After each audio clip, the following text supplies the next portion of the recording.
It's actually time. Oh. I go and close the door and let me do this. Oh, okay. And you can see if you can see Greg also.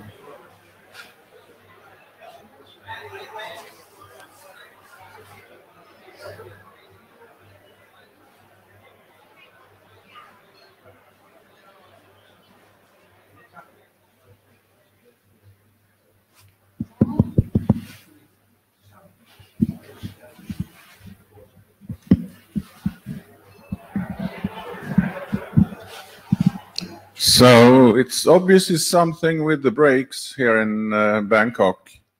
People are very, very reluctant to leave them and come to the meetings. So if we are quick about it, we can take a lot of decisions now and then go and do something else. I was about to say that we have something odd here. We have two chairs that has nothing to say. We want to start. The only problem with that is that the first presenter is Greg, and he's as far as I see not in the room. Can someone like Martin help us to find him?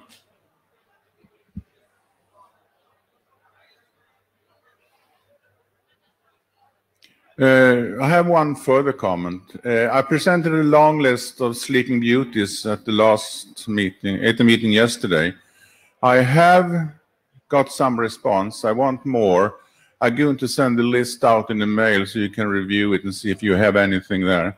It actually, I look at the list now and then and see that there are things there that I think we done right. There are things in there that I think we done wrong. And there are documents that actually would like to progress even if they're 2 or 3 years old. So, no Greg. Do we have a...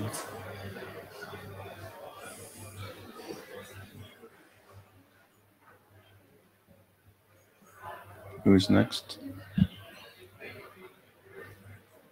Ah, Greg, run.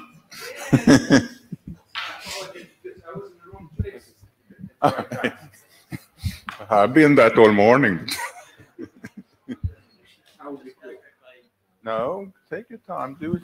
No, it's quick, but correctly. Good morning. Thank you for your patience.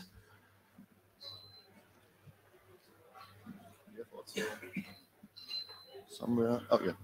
So, as you can see from the draft short name, it's OEM for SRMPLS over IP or over UDP. So what's in scope? It's a fault management, on-demand fault detection, localization, characterization, proactive monitoring, path continuity, and performance monitoring, delay measurement, and packet loss measurement.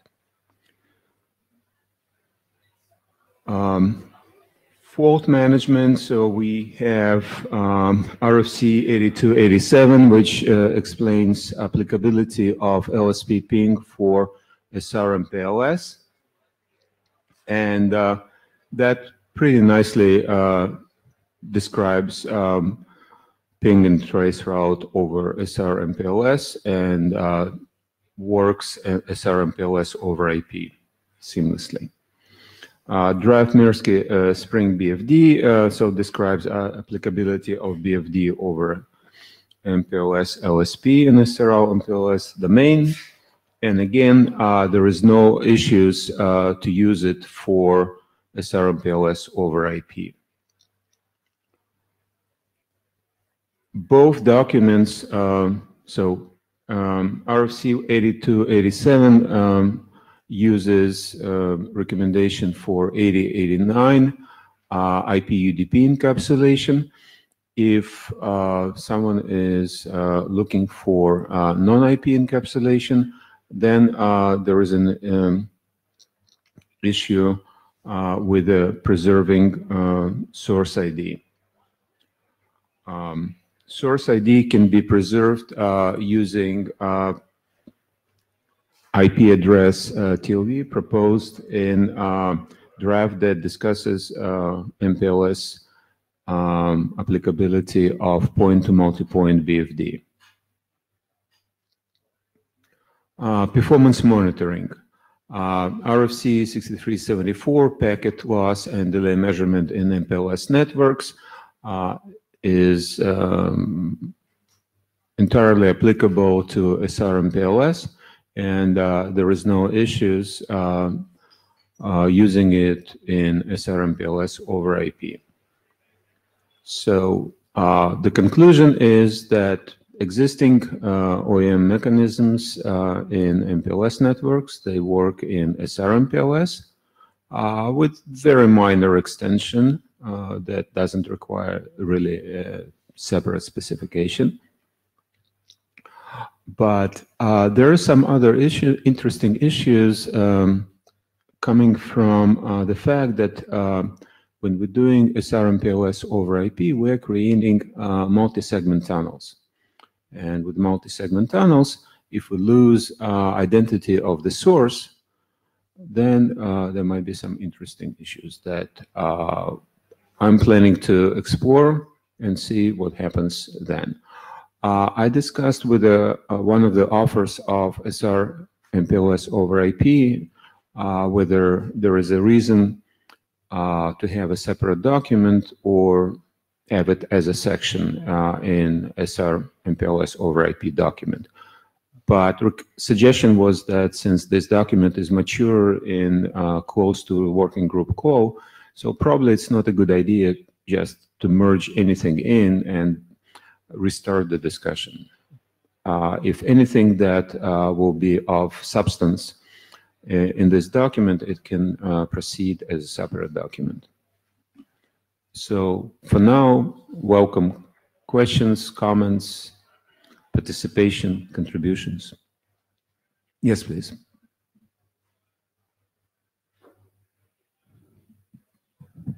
I just have only one comment. For SR MPLS or SR in general, there is also SBFD-based solution for SR policy, and that also works as is without any change. It's a valid comment. Thank you, Zafar. I'll add this reference and in the document so that it works seamlessly.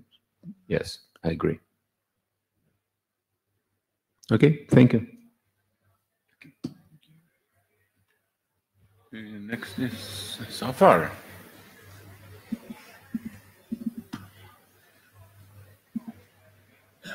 Thank you. Thank you. So this is the latest slides.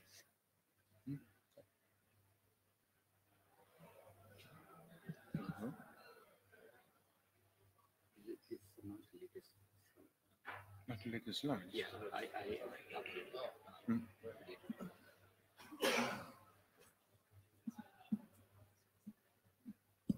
Okay, we have to get a new set of slides. They have updated them and we haven't really uploaded.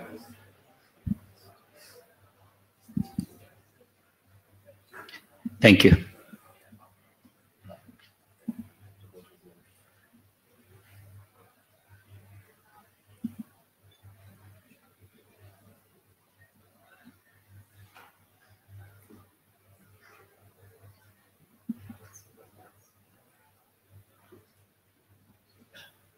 Thank you. That's good. Yeah, this is good. Thank you. Thank you very much. This is a work that we started for extension of MPLS LSP ping and for SR MPLS based LSPs. I'm going to present it on behalf of my co-authors. So the main thing is that initially RFC 8287 was defined fact types for to be used in SR MPLS network for prefix SID and agency SID, and they were related procedures that are fully defined there.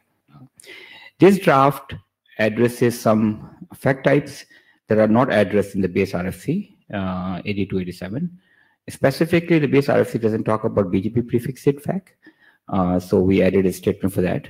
BGP EP SID, incidentally, like us found this gap as well as Shraddha, who presented this yesterday in MPLS working group, found the gap as well. So there are two drafts that talks about BGP EPP FAC type for BGP EPE SIDs. And as I go, I'm going to just highlight some differences, but there is some discussion going on with Shraddha for collaborating on that. And then last but not least is the binding SID. So that's the problem statement here. So for the BGP prefix SID, there is basically no need to define a new FAC type. We can use existing FAC and just define that we can use existing FAC. This is just maybe clarification statement because implementations are already using this implicitly. So I think this should be a non-issue. Then the second one is the BGP for EPE. So EPE has three different types of SID. One is the peer node SID, and then you have peer agency SID, and then you have a peer set SIDs. So that is defined in the EPE, BGP EPE draft. Now here, this is an encoding for the FAC for BGP EPE peer node SID. Here, the information you find would be very similar to what Shraddha presented yesterday. With the in the procedure, there is certain changes, and that basically we also try to highlight or address the case where when you go to the neighbor of the BGP EP, the node that is advertising the BGP EP SID, and you go to neighbor of it, and that neighbor may not have, because it's a different AS, it may not have a route back to the source, or it may not be even an MPLS router. So in these cases, the neighbor cannot respond to this request, and then we put some consideration that I will go at the end of the talk. So this is something that was different from the draft that was presented yesterday on BGP EP SID. And the other thing is also that what we notice is sometimes, because this is a peer node SID, it is possible that the ingress who's trying to validate this peer node SID may not know the interface addresses. It may or may not know. So that's where the I flag is set to say that interface addresses to be ignored because the peer, the sender may not know that, and that's what's not there in the encoding that was presented yesterday by Shraddha. But minor difference. And then the same thing with respect to the BGP peer agency SID is there is no need for that flag here because this is agency SID.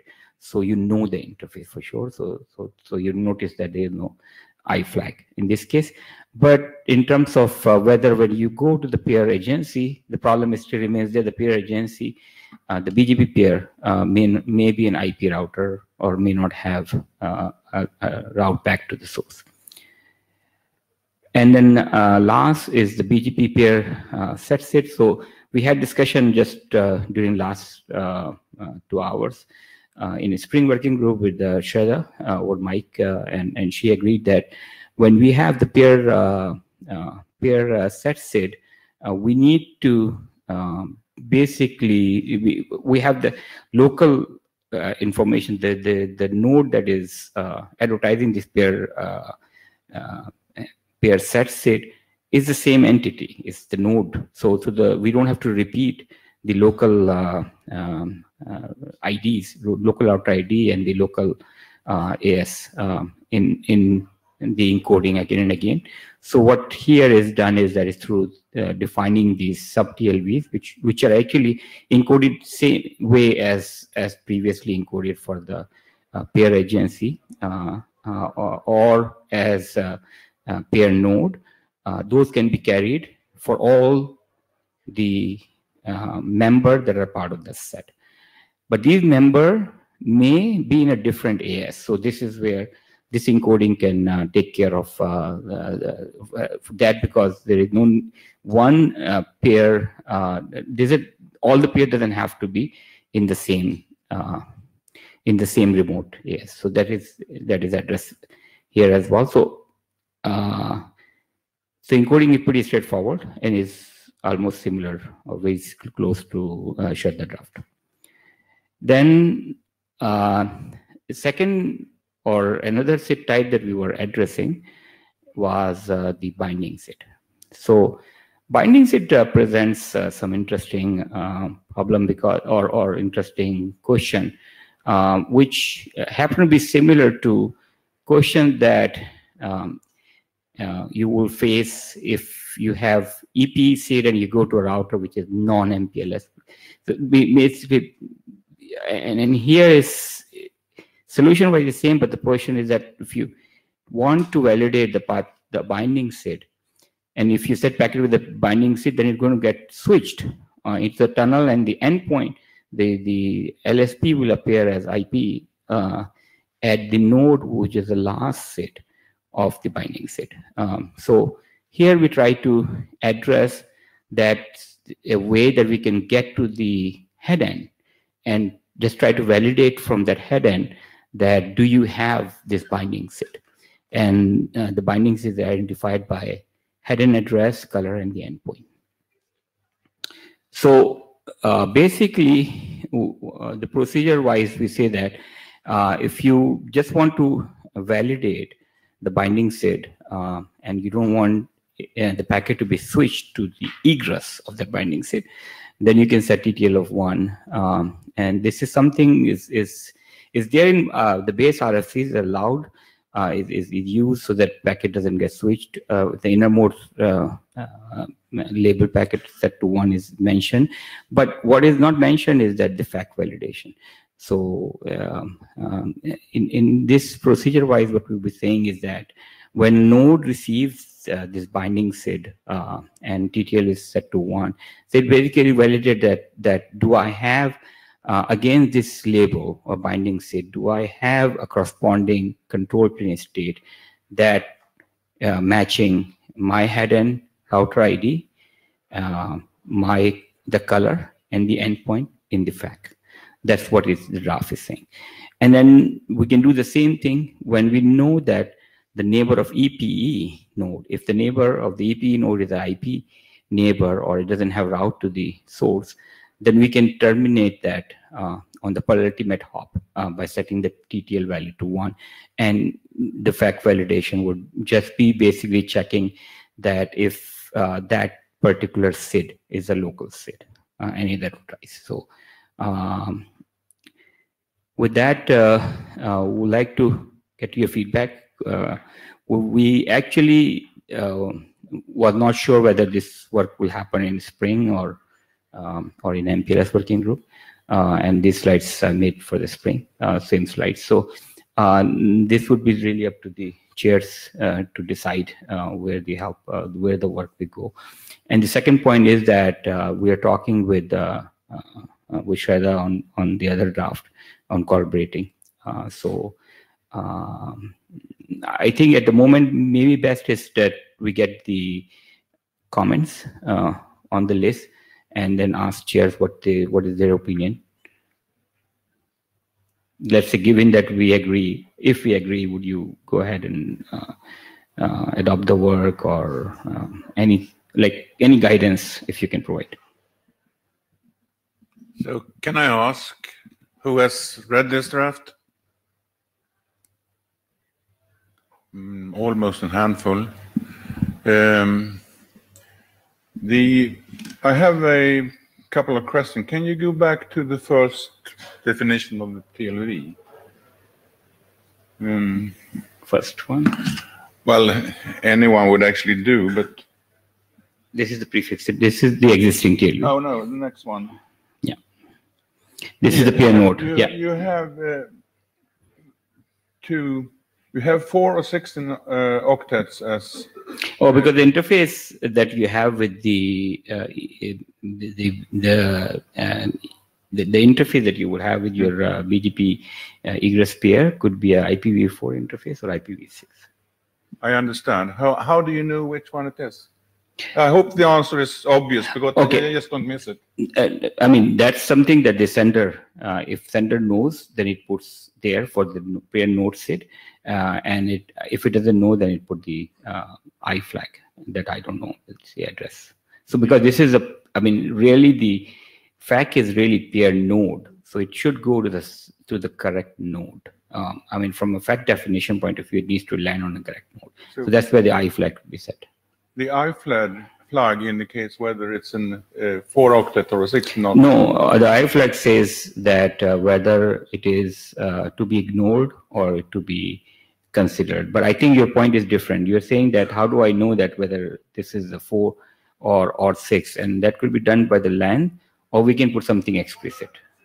Oh, address family. There's address family type. EF type. You have the question, so you can go home and consider it. No, okay. The address family type would. AF type would say whether, there's AF type. Yeah. Okay, thanks. Yes, that's the answer. Yeah. It depends on the address family. Okay. You had a May in one of the slides. Can you go to that?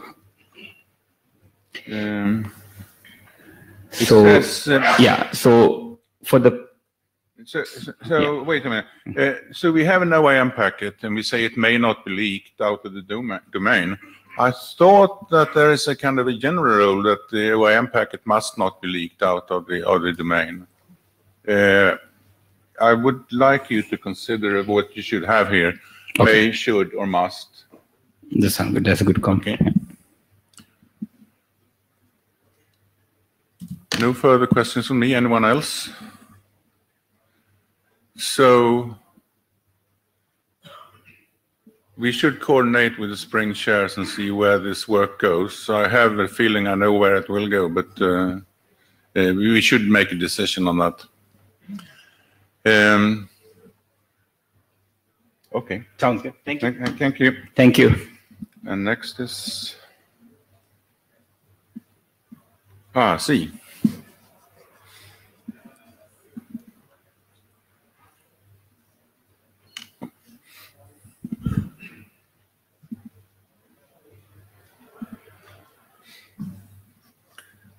Hello, everyone. Jin Rong from Huawei. I present MLDP and RCPT protocol extension for beer.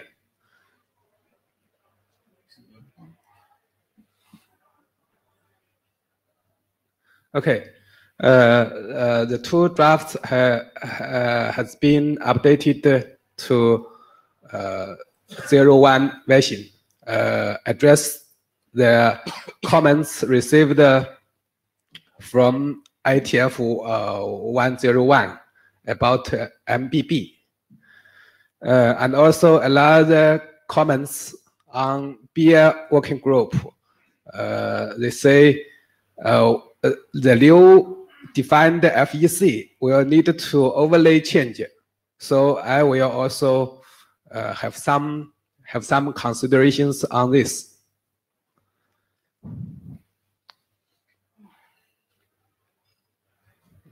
Yes. Okay. Okay. Make before break. It's a strong requirement for multicast. The key to gain the MBB in multicast, we can review about this. We need a very dynamically change on the incoming interface. For example, both PIM, MM, and MLDP use this technology to support MBF, but IGP-based beer, we have reviewed about this. It's difficult. It may be difficult to support MBB because beer don't use RPF or upstream check mechanism. And one BFR is responsible for stirring at many downstream BFER.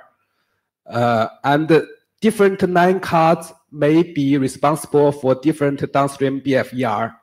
So it may be difficult to do a one-shot change on two different line cards.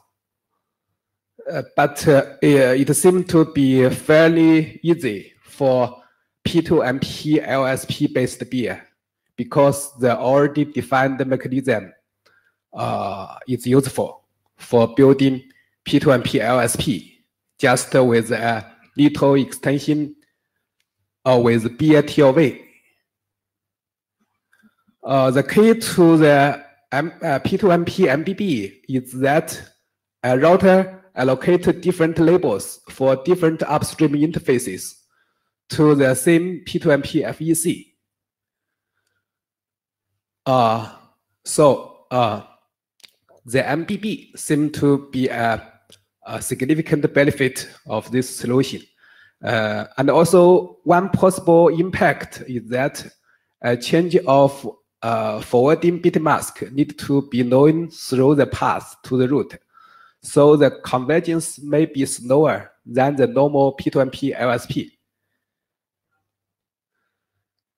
Another problem, this is from beer working group. They say we defined a new FEC, so we have to change our BGP MVPN protocol because we need a new type of FEC. You can see in the picture BGP, IPMSI or SPMSI AD root need to carry the FEC. If we define the new FEC, then we need to add the new attribute in BGP. So how about using existing P2MP FEC? I think it's possible. And here we list the message, the mapping message. For example, D send the mapping message to C with a label 400, and also a beer TLV with label 401.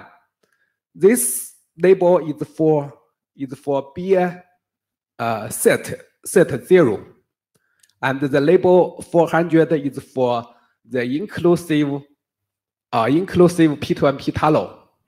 Also, F send to C, E send to B, and C send to B, B send to A. We can see this will build totally 4 P2MP tree. One is for the inclusive P2MP, and the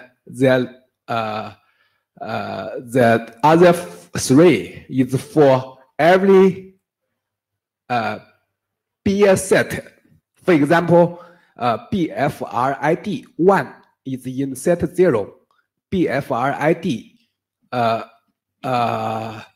257 is in set 2, is in set 1, and BFRID 513 is in set 2. Then we have 3 P2MP LSP for them separately. This is the P2MP based beer forwarding, and we can say that the special is this. The label is both P2MP and beer label, so this can be changed hop by hop, just as the P2MP forwarding. And another important is the bit string carried in the beer header can be unchanged, also can be changed. But this capability of unchanging the bit string is important to bypass. If this router don't have the ability to pass the beer header bit string, then it can bypass this packet to the next to the downstream router. So this is the forwarding and encapsulation. Summary. We believe that it's a simple way to introduce beer in the current P2MP deployment for at least the following reasons. One is make before break.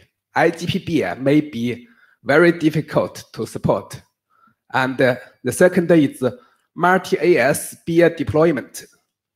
Because if we want to deploy beer spanning multi-AS, then we need to change OSPF, ISIS, BGP for beer, while MLDP is protocol independent, and the recursive FEC can easily reach the root IP across any area AS.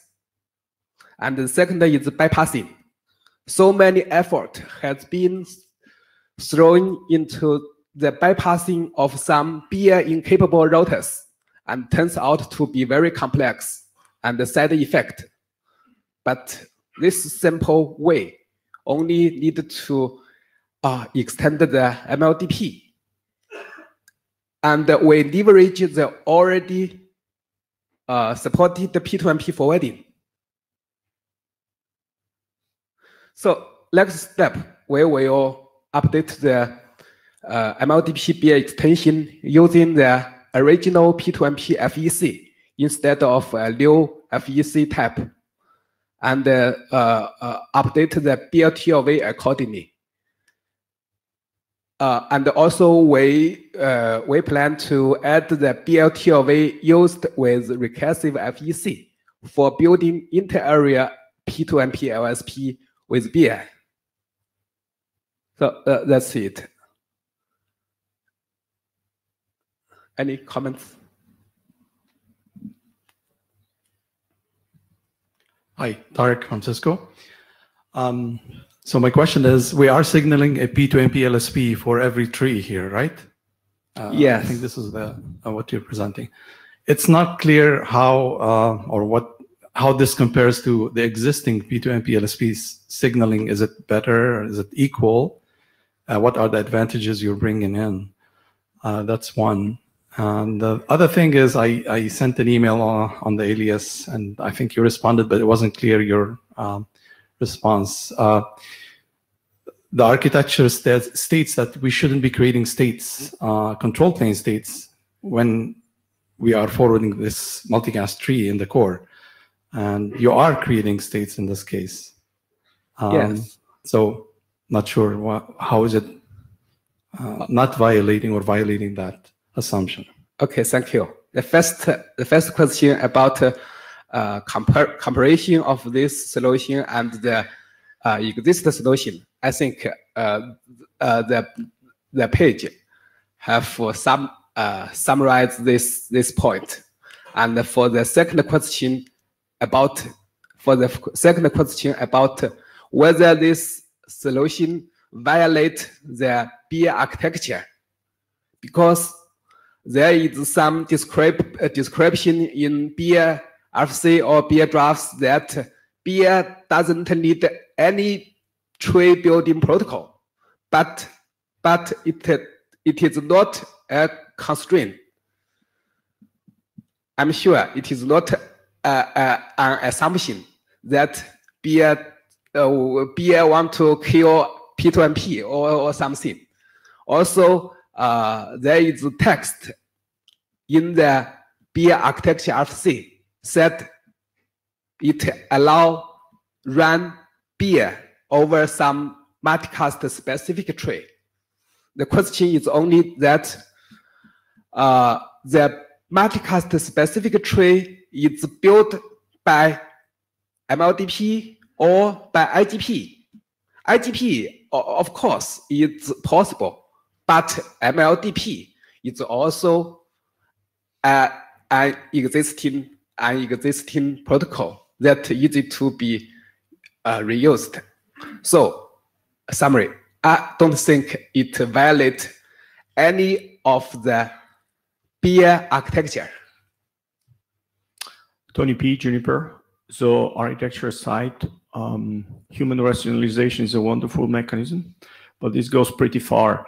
One of the major reasons that beer happened was that we wanted to get PIM and MLDP out of the networks. Well, customers wanted.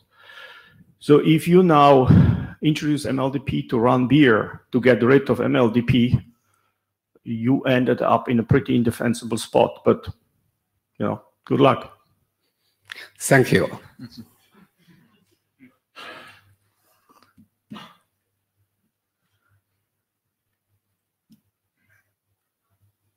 Did you have an RSVP?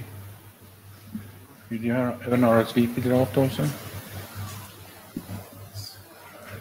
That one? Oh, we have matched in this one. Oh, okay. Okay, thank you. Okay.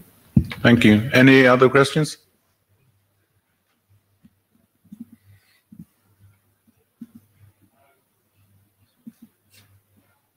So, last but not least, Kireti. And Kireti is actually talking about a set of drafts that is not entirely within the MPLS working group on resilient MPLS rings.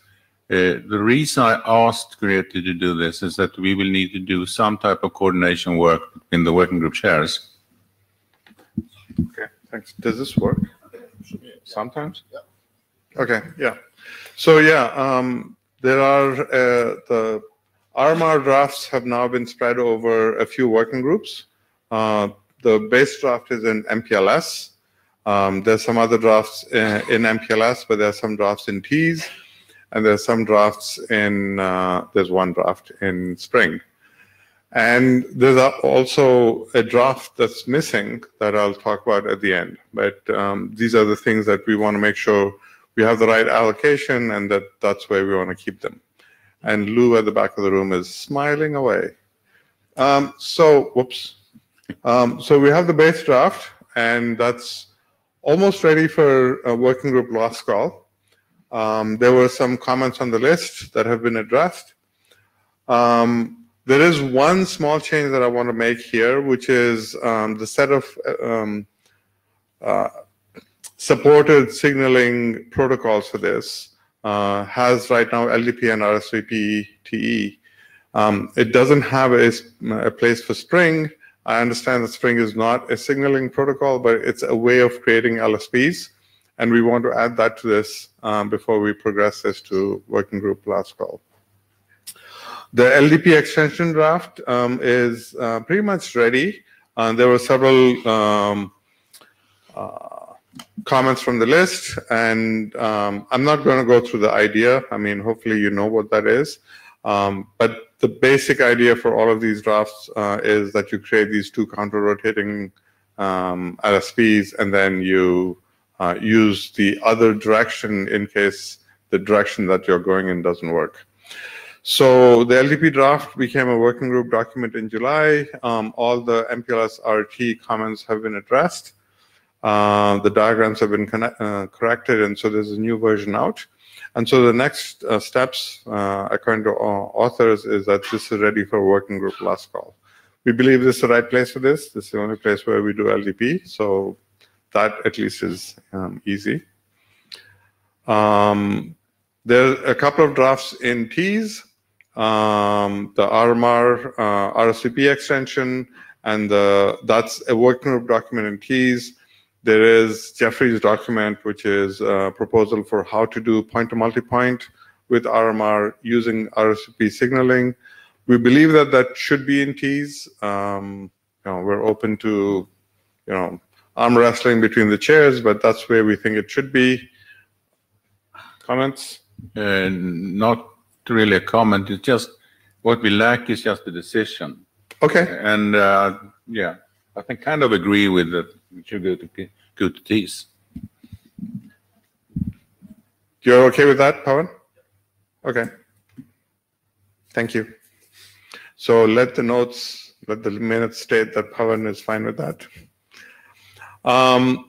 Then there's the RMR drafts that are individual documents. There's Jeffrey's draft on how multicast should work in general.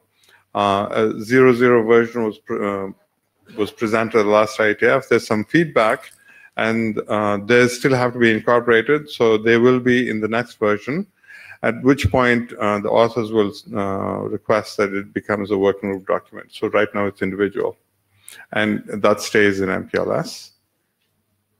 So do you see any reason to actually make this a working group document before we go to working group last call with the LDP draft?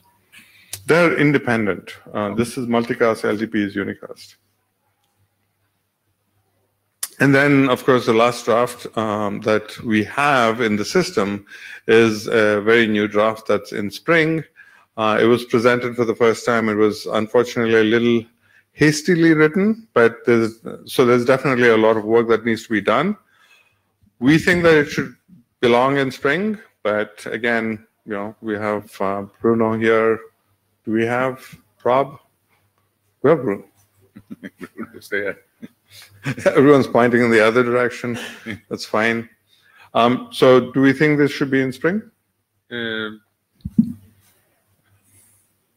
I'm not clear yet, but I think we should discuss it between the chairs. Okay. It's not. I don't have a strong feeling either way.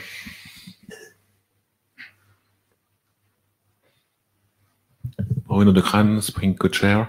So the draft has been presented this morning, so it's very early. No discussion on the draft, so it's very, very early. The draft can eventually change. It's not. Will change, yeah. I don't think we are at the time of working production, but so far I don't see any MPLS extension, and I think it's mainly spring. Yeah, in fact, I should be honest. The reason I don't have an opinion yet, I haven't read the draft yet, and I was not in the spring working group this morning. So I need time to read, and then I probably will say spring, but. Okay, so let's postpone the decision for the 01 draft or 01 version. I'll keep the name as spring for now. I'm happy to change it after that. The 01 version will probably have some changes in terms of new SID types, in which case it does become a spring draft. It becomes, yeah. Yeah. Okay. So that's the current status of the drafts that we have in the system. There's one draft that should be in the system that isn't, which is a draft in link state routing that says what's the exact TLV formats and procedures so that you can define a ring and have everyone agree on what the direction, what's clockwise and anti-clockwise and so on. So the general format of this is in the base draft in MPLS, but the specifics for ISIS and OSPF should be documented. And of course, they need to throw things at me and maybe at MPLS. So it's a question. I mean, that draft needs to be there. What should we do in terms of timing? Do we want that draft to progress simultaneously with the base draft? Does the base draft, can it point to this as informative? So my answer to that question, and there might be other answers from other working group chairs, but the thing is, I don't want to lockstep.